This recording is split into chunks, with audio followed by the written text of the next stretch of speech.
Electoral bond के मुद्दे पर एसबीआई को सुप्रीम कोर्ट की तरफ से बड़ा झटका लगा है। कोर्ट ने आज सुनवाई के दौरान सख्त लहजे में कहा कि एसबीआई चेयरमैन को गुरुवार शाम यानी 21 मार्च 5 बजे तक सारी जानकारी साझा करनी होगी और इसके बाकायदा एक हलफनामा भी दाखिल करना होगा।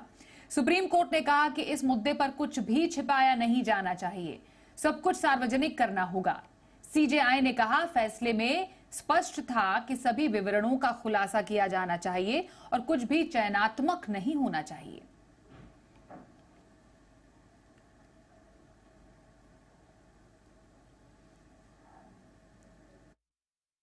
खबर पर लगातार नजर बनाए हुए हैं हमारे सहयोगी जी मीडिया संवाददाता अरविंद सिंह, उनसे लेते हैं इस पर ताजा जानकारी।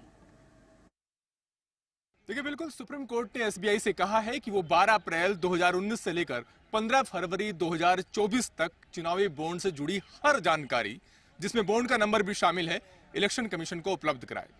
कोर्ट ने कहा कि हमारे पुराने आदेश से बात साफ थी कि एसबीआई को वो सारी जानकारी चुनावी बॉन्ड के बारे में देनी थी जो उसके पास उपलब्ध थी, और ऐसे में एसबीआई की ओर से जानकारी सिलेक्टिव तौर पर शेयर करने का कोई औचित्य बनता नहीं है।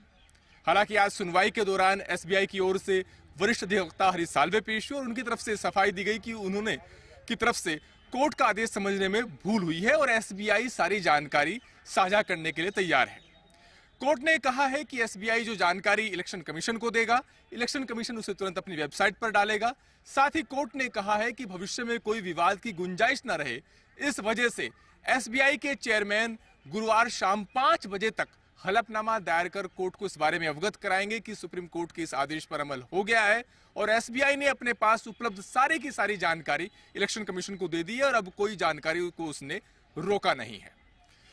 अपने आप में कोर्ट का यह आदेश इसलिए अहम है क्योंकि बॉन्ड नंबर से ही इस बात की तस्दीक हो सकती है एक आम वोटर को कि आखिर किस राजनीतिक पार्टी को किस शख्स या किस कॉर्पोरेट कंपनी से कितने का चंदा मिला है।